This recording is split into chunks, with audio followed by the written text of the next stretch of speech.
Oh, Wuna. I'm worried about her. In fact, I'm worried about all of our Alicorn friends. Think about the first 2 times we met Luna. The first time in the series premiere, we didn't get to see a lot of her outside of her Nightmare Moon persona. But what we did see was a sad, damaged little girl crying her eyes out and begging for forgiveness. In that moment, she wasn't some airy, plain villain who had no good motivation and whose only reason for existence was to be an evil foil to Twilight. She was a person. Let me just do a small sidebar here. It's incredibly important to me that Friendship is Magic started with a moment of redemption. It established that this story was a story about helping people and making the world a better place, not punishing our enemies. When we see her next, she's trying to step back into her old position, unnerved by the world around her that she doesn't understand, and overenthusiastic when something goes her way. She's awkward and flawed and an excellent character. But then something happened with the changing of the guard. The next time we see Luna, briefly, she's just being an airy protector of the night and is taken out of play from a story she really should have been part of. It's almost like the writers were thinking, oh no, this character who should be here is too interesting, whatever shall we do so that they don't distract from my less interesting narrative? Writers of MLP, let me tell you, I have been there. It is a problem. But it's not something that will be solved by removing stuff that should logically be there. I know it's painful, but you have to do the impossible. You have to try to make the rest of your narrative as interesting, if not more interesting, than the other elements of your story. In her next 2 appearances, we see Luna as this sort of vague protective figure, defined more by her role as a guardian of dreams, which, don't get me wrong, is a really interesting story idea with a ton of potential, but we didn't see much of her awkwardness or exuberance, even in For Whom the Sweetie Belle Toils, where there were such strong parallels between her and the title character. She didn't really seem to be emoting all that much. She was perfectly controlled and boring. I'm really not sure what else to say. What's truly terrifying, though, is that Luna's experience is not unique. Think of the first time we really interacted with Celestia in A Bird in the Hoof. She's depicted as a very controlled, stately character, but she's made a lot more fun by the fact that she has a bit of Bugs Bunny in her. She diffuses the tension in the people serving her with a fun little prank. She cheerfully interacts with her bedraggled pet, and she's even willing to criticize her pet in a secret, playful whisper to Fluttershy. It wasn't a ton of characterization, but it was characterization, and it established her in our minds as a well-meaning troll. But since then, I honestly can't think of a moment where she really has done much besides deliver exposition and give generic responses about her feelings about the situation. Even when she jumped to protect her subjects at the end of the royal wedding, she was just speaking in that airy divine authority figure tone, without a ton of emotional depth or personal flair. Heck, even her encounter with Discord felt oddly subdued. The most recent moment I can recall of her acting like a person instead of some generic historical leader figure is when she awkwardly grimaced at Rarity's fawning in Sweet and Elite. Next, we have Cadence, who... okay, I don't want to be one of those super negative people. I think she has a ton of potential, but right now that's pretty much all she has. It's bizarre! She has personal ties, funny moments, a potentially fascinating backstory. She's even thrown down in an awesome fight, but I'll be darned if I have any more idea about what makes her tick than I did when we first met her. Seriously, they could do tons of stuff with her. Have her be a bit of a gossip and start revealing embarrassing little secrets about Twilight's childhood and have a lesson about that. Have her and her husband do a cool little husband and wife buddy cop detective thing. For Pete's sake, go the Lady Rainicorn route and have her imply awkward, filthy things about her relationship with Shining Armor. Anything! And now we come to the discussion I dread most. Twilight herself. The season opener, and to an extent Equestria Girls, did their level best specifically to avoid making Twilight's new Alicorn status as the defining piece of her character. We got plenty of the adorkable Twilight we know and love from those pieces, but since then,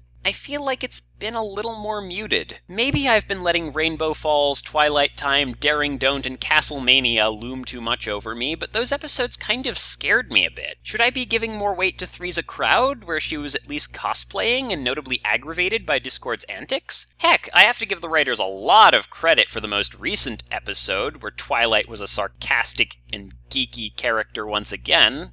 Okay, so the most recent episode was really cool. Twi, it's good to have you back. Please stay. Still, I feel like her depiction in the season, at least in several episodes, has been leaning towards that of an idealized figure rather than a character. Now, Twilight's definitely not becoming a Mary Sue, but she is getting closer to that line. I feel horrible saying it, but, well, we need more moments where she forgets where she is and bounces around in circles shouting yes. Where are her sarcastic eye rolls and half-baked desperate attempts at plans? Okay, so she made one of those in Bats, but even then she seemed so calm and detached about it. So what happened here? Why have our Alicorns slipped from vibrant and intriguing characters to boring authority figures with so few emotions and flaws? Except for Gluttony, for some reason. If I had to guess, I would say that the writers were suffering from Superman syndrome. Allow me to explain. Early in the run of Superman comics, there came a time when a lot of his fans felt his adventures became a lot less interesting. It wasn't because he was too powerful. Even back then, there were plenty of people in the DCU who could beat the tar out of him. But because he was too, well, good. The writers had become very aware that their character had become a role model for young boys, and thus tried to sanitize him to make sure they weren't going to encourage the wrong behavior. Considering their status as rulers, it wouldn't be a stretch to see the writers of MLP equating Alicorn with role model, and thus making the same mistake that Superman's writers did back in the day. Okay, so take what I say here with a grain of salt, as due to some incidents in my childhood involving knives and forced drugging. I wish I was making that up. I've always found the idea of viewing authority figures as paragons of good and basing my actions around theirs to be really, really dangerous. That isn't to say that I haven't had a few role models in my life, but I recognize that they weren't perfect, and that's completely fine. In fact, I'd argue that having an imperfect role model is actually better for you, as it makes you more willing to look past your own flaws.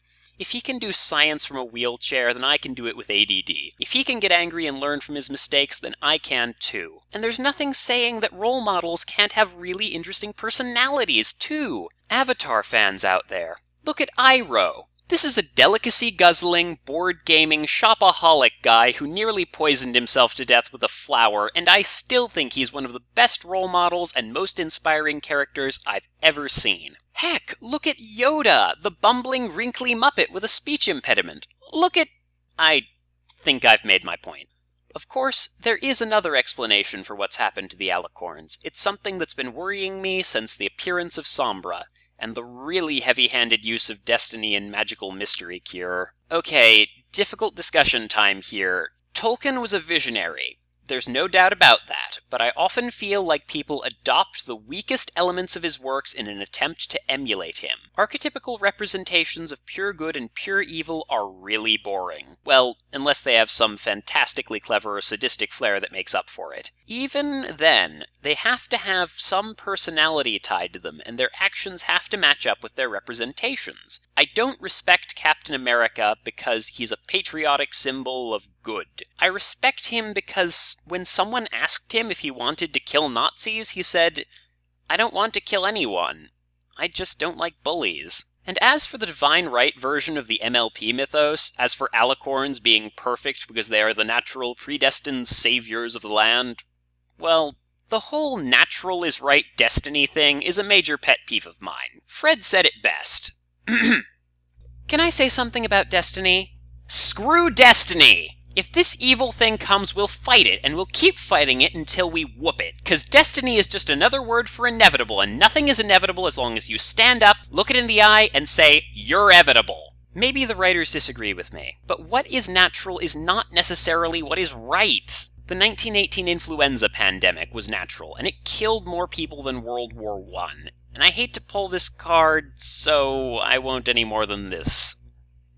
The short of it is, Princess Celestia should not be in charge of things because divine right says it's so. She should be in charge of things because she's a forgiving, caring, loving individual who is doing her best to make the world a better place.